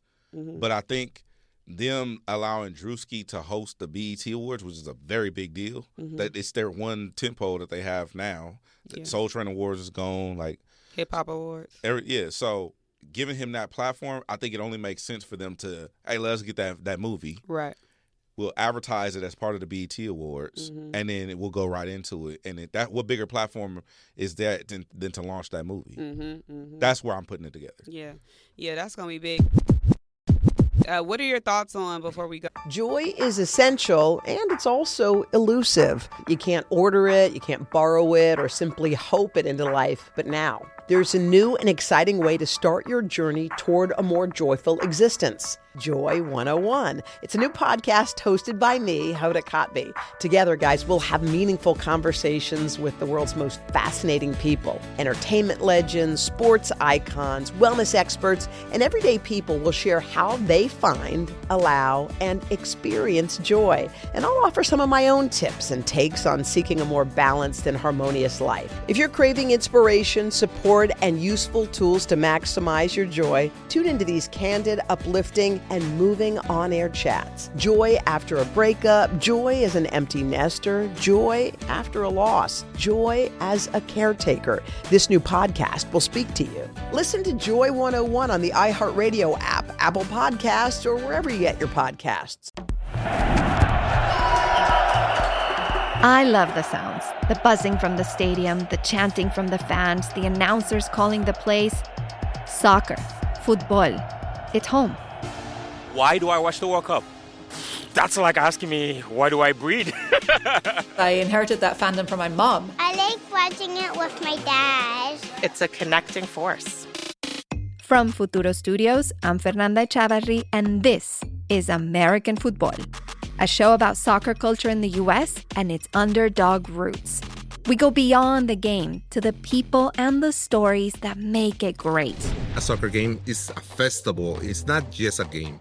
It's your culture. I took an elbow to my head, which cracked my skull. It is an American game. The Brazilians don't like hearing that, though. Are they the only ones that don't like it? Actually, nobody likes that. As we get ready for the Men's World Cup this summer, listen to American Football as part of the My Cultura podcast network, available on the iHeartRadio app, Apple Podcasts, or wherever you get your podcasts. Hi, I'm Chris Fairbanks. And I'm Karen Kilgariff. We host Do You Need a Ride, the mobile comedy podcast that answers the question, what does it sound like when we drive our comedian friends around the wild streets of Los Angeles? Yes, every week we pick up a hilarious guest, maybe run some errands, share some laughs, and our dreams. Like when Martha Kelly shared her career pivot. I want to become a influencer of divorced moms whose kids have gone off to college who have decided they're going to start living life for themselves. Or the time Baron Vaughn got distracted by the majestic scenery. Then there's a freaking deer right there on the side of the road. Holy shit. Eating freaking road grass. I wish you said glass. New episodes drop every Monday on the Exactly Right Network. Listen to Do You Need a Ride on the iHeartRadio app, Apple Podcasts, or wherever you get your podcasts. Thank you. You're welcome. Mainstream media is full of cruel depictions of the unhoused, stories that shame and blame and paint the unhoused as a monolith. We the Unhoused is the podcast that's changing that. I'm Theo Henderson, creator and host, and for years I've created a space where the unhoused and their advocates can tell their own stories. In the last few months alone, I've interviewed unhoused parents, immigrants, mutual aid organizers, veterans, the LGBTQIA+ community, and the policymakers who make the laws that impact the unhoused existence. We the Unhoused is a 2-time Webby and Signal Award-winning show with many exciting guests on the horizon. Tune in this week for my interview with Dr. Jill Wicherick, a street doctor turned influencer whose work with the unhoused community has made a huge impact online and in her community. Listen to We the Unhoused on the iHeartRadio app, Apple Podcasts, or wherever you get your podcasts. Scary Movie 6 not performing as well as everybody thought it would. It performed well in the box office, but people were saying that it wasn't good. I got to go see it before I give my real critique. But the problem is, I don't like scary movies. So the benefit that I have had over the years, earlier when I was watching scary movies, I knew all the references. Mm-hmm. So now that I don't watch scary movies, I don't know if I'm going to appreciate it the way I used to. And I think that's where that criticism is coming from. Yeah. I think that there's so many different references that's probably in the movie where everybody's not tapped into the same thing because content is so sporadic. You got to think early 2000s, we were like, everybody was watching I Know What You Did Last Summer. Yeah, we didn't have nothing else to do but go to the movies, watch TV. Exactly. Yeah, now it's so many different ways that you can be entertained. Exactly. That's why I feel like, not to get on this, but that's why I feel like concerts and things are not performing as well because you have so many things now to be entertained by. Mm-hmm. I also am not well informed on the latest scary films. Yeah. So like you said, you had to watch I Know What You Did Last Summer. Everybody has seen Scream, one of them at least at some point. Jeepers Creep. Everybody was watching everything. Yeah. We all saw the same movies almost within the same time frame. So when Scary Movie came out, everybody was going to see it because we knew all the references. Yeah. Now it's so scattered. They pulling from social media, they pulling from scary movies, they pulling from just regular social pop culture shit. So it's like, I could see why people feel like that. Yeah. I feel like outside of the Wayans brothers not being a part of the scary movies that came after the second installment, I think that that's an issue that probably is why people did not like the newer scary movie films because we kind of did stop going to the movies. Yep. You know, like they put signs in there. Like signs is cool, but that's not an OG slasher film. No. You know, like they had even Saw. People fell off of Saw after the second one. You know, like Saw kind of got bad. I was in until 6. Yeah, I've seen every Saw movie. Saw is one of my favorite, but I know that like amongst like other people, like people be like, Saw's damn near like Fast and Furious. Yeah. Like every be Halloween, like, you still watching that? I remember the ad on TV. if it's Halloween, it must be Saw. Mm-hmm. I remember that shit. Mm-hmm.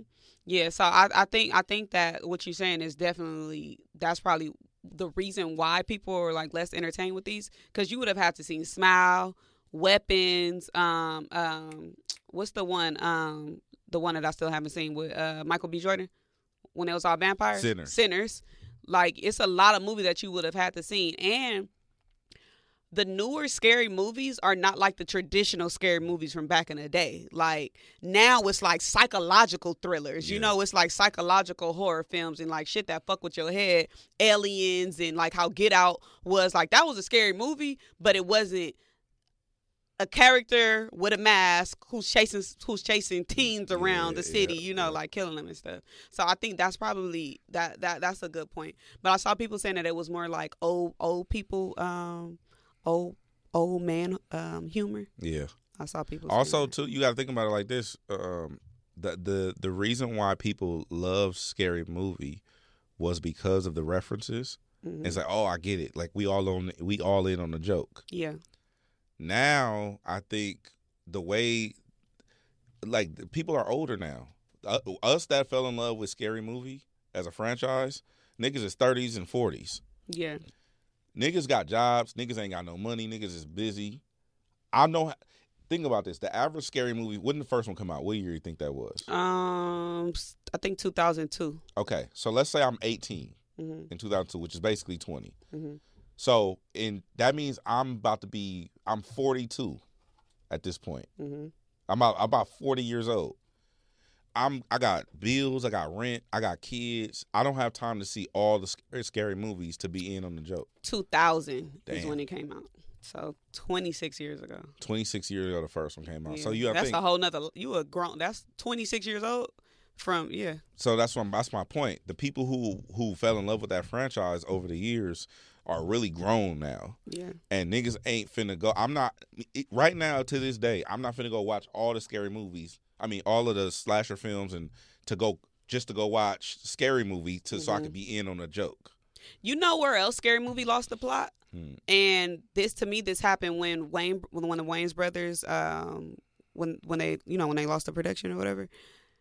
I think Scary Movie lost the plot where they stopped showing what is the black version of the scene in this white led scary movie. Oh, yeah. Because if you think about it, anytime niggas watch a scary movie, what we say? That'd never happen.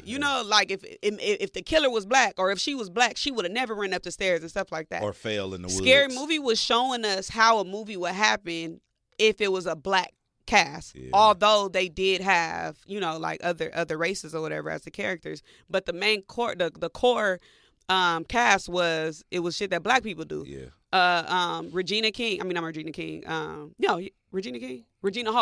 Regina Hall in the theater being loud and ghetto as fuck, eating chicken, having hot sauce, screaming at the screen. Now that's a play off of Jada Pinkett being the only black woman in the theater and getting killed. And the whole theater killed. You get what I'm saying? Like, so I think that's also where they lost the plot. Is y'all are supposed to show us what's the nigga version of making it out of a scary movie, kind of like what is it? It's not Blackish. Damn, what is the scary movie when they was all in that house? We had the dude up here. Haunted House? No, not Haunted House. Black. Fuck. What's the name of it? It's not called Black Effect. Blackathon. Black. It's Black something. What was the movie? It was basically where it was the group of friends. What is it? No, not Meet the Blacks. It was a group of friends. Was a group of friends who went out to like a cabin, and then they have found the video game, the box. I mean, not the video game. They found a board game, and it was like the spiritual stuff. So it was telling them what to do, and they ended up finding out the house was haunted. But it was showing you what happened in the event that a bunch of black people was all together. Yeah. And they was getting jokes off like, oh, you must have voted for Trump. Oh, you must have da-da-da-da-da. Yeah, I do remember that. We had him up here. It was the same guy that was on just one of them days that did Keke Palmer hair. The black guy. I know what you're talking about, but I remember the name of it. To me, that's what Scary Movie. Yeah. It's like it's supposed to show the opposite side. That one was good. Yeah, it's a good one. It's Blackathon. It's called Black something. It's all good. But yeah, we went on a rant about Scary Movie, didn't we? Yeah, I'm gonna that wasn't even on the topic list. I'm gonna go see it just because I want to support, but also because I want to see where the franchise is at now that they got it back. I definitely want to chew a gummy and pull up. I'm probably gonna see Scream first. I seen Sinners, but I'm probably gonna go see Scream first just because I know that's like the most heavy influence. The only reference I saw from Scream, I haven't seen it, but on the previews, it was from Scream 5. Yeah, they got a lot of catching up to do, too. Yeah, so... See, I'm not finna go back and watch all the Screams, either. I don't think you should.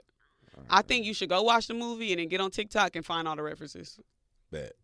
That's what I'll be doing. See, that also didn't exist back when we... Right, yeah. But yeah, make sure you hit subscribe. Thank you for... Dang, I forgot to say it. You said it enough in the beginning. Make sure you hit that subscribe button. Help us get to 50K. Also, go listen to the audio version of this show on the Black Effect Podcast Network, and subscribe and hit that follow button on all things. Multiple shows, multiple channels, multiple verticals. Yeah, tune in to Culturally Inappropriate, 8 a.m. Eastern Standard Time, Saturday mornings. Make sure you do that. And we'll see you next week. God willing, it's Effective Immediately. Effective Immediately, a production of the Black Effect Podcast Network. For more podcasts from iHeartRadio, visit the iHeartRadio app, Apple Podcasts, or wherever you listen to your favorite shows. You can hit us collectively at Effective Immediately, and make sure you hit that subscribe button on all our platforms. Joy is essential, and it's also elusive. But now, there's a new and exciting way to start your journey toward a more joyful existence. Joy 101. It's a new podcast hosted by me, Hoda Kotb. If you're craving inspiration to maximize your joy, tune into these candid, uplifting, and moving on-air chats. Listen to Joy 101 on the iHeartRadio app, Apple Podcasts, or wherever you get your podcasts. Joy 101 with Hoda Kotb is presented by CVS. He left Nigeria, he conquered Hollywood, and he never forgot where he came from. David Oyelowo is one of the most powerful storytellers of his generation. On this episode of 154, we go deep. Nigeria, identity, navigating Hollywood at the highest level, and the responsibility that comes with using your platform to change the world. This is 154. New episode streaming now. Don't miss it. Listen to this episode of 154, available now on the iHeartRadio app, Apple Podcasts, or wherever you get your podcasts. It's that time to put on your jersey and wave your flag, whoever you root for. Why do I watch the World Cup? That's like asking me, why do I breed? And it's beautiful. The guys are young and cute and fit. It's not just a game. It's your culture. I like watching it with my dad. It's a connecting force. From Futuro Studios, I'm Fernanda Chavarri, and this is American Football, a show about soccer culture in the U.S. and its underdog roots. Listen to American Football on the iHeartRadio app, Apple Podcasts, or wherever you get your podcasts.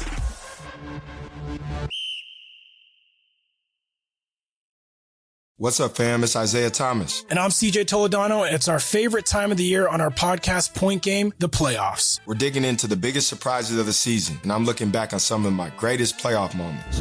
If we didn't talk ever again, I was fine. You just understood. That's how personal it got. Wow. Then after that Game 7, Marquise coming to, he's like, you know I love you, dog. You know it's all love. This was just playoffs. This was just basketball. So listen to Point Game on the iHeartRadio app, Apple Podcasts, or wherever you get your podcasts.